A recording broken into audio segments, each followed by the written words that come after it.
Istri Ferdi Sambo belum mau keluar kamar, polisi didesak segera tetapkan tersangka kasus Brigadir J. Saudari P kondisinya semakin buruk dengan publikasi khususnya di sosial media yang menyudutkan dan menyaksikan pengalaman dari saudari P sebagai korban kekerasan seksual. Hal ini membuat saudari P semakin terguncang karena dia mengkhawatirkan bahwa dampak dari publikasi ini akan membuat keluarga khususnya anak-anaknya di mana 3 dari anaknya masih berusia di bawah 18 tahun yang mereka juga bisa terguncang karena peristiwa ini. Keadaannya memang masih sangat tidak stabil, masih menangis, sedih, dan takut bertemu dengan orang. Jadi gangguan tidur, gangguan makan, itu yang sedang terjadi saat ini dengan Ibu Putri. Oleh karenanya saya juga mau sampaikan bahwa lazimnya siapapun dia, ya perempuan ya, yang melaporkan kekerasan ataupun ya ancaman ya seringkali cenderung disalahkan.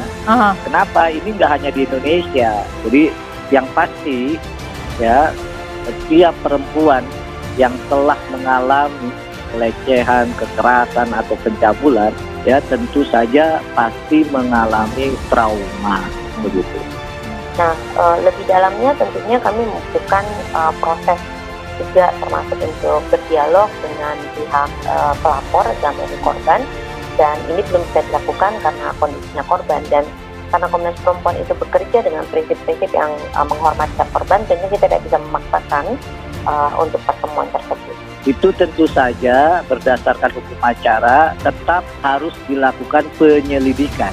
Penyidikan pun harus dilakukan. Bahwa dugaan pelakunya sudah meninggal dunia ya itu terkait dengan pasal 77 KUHP ya KUHP pemacaranya, itu tentu saja penuntutannya dihentikan karena kalau memang itu diduga pelakunya maka karena meninggal dunia itu penuntutannya dihentikan, tapi peristiwa dugaannya tetap mesti dilakukan penyelidikan dan penyidikan.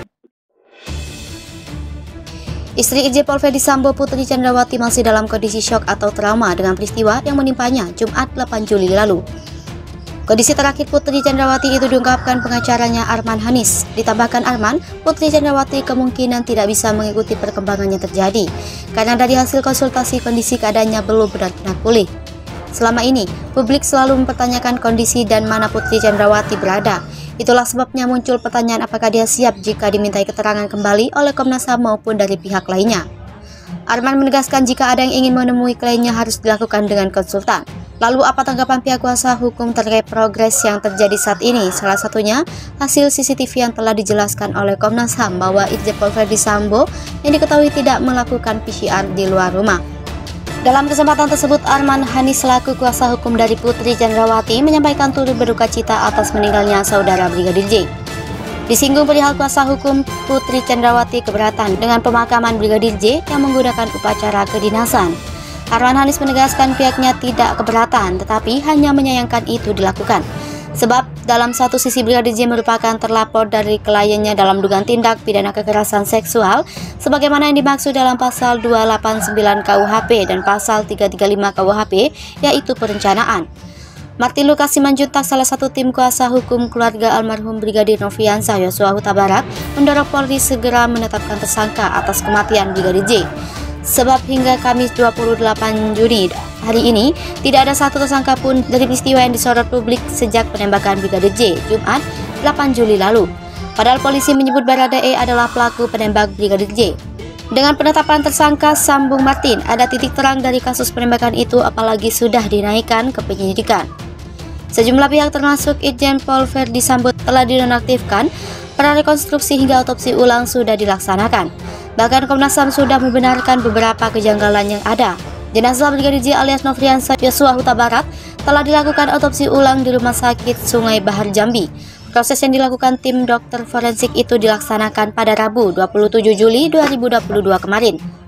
Usai dilakukan otopsi ulang, jenazah Brigadir J selanjutnya kembali dikebumikan dengan cara kedinasan kepolisian. Ternyata hal ini disayangkan oleh pihak pengacara istri Irjen Ferdi Sambo, yaitu Arman Hanis.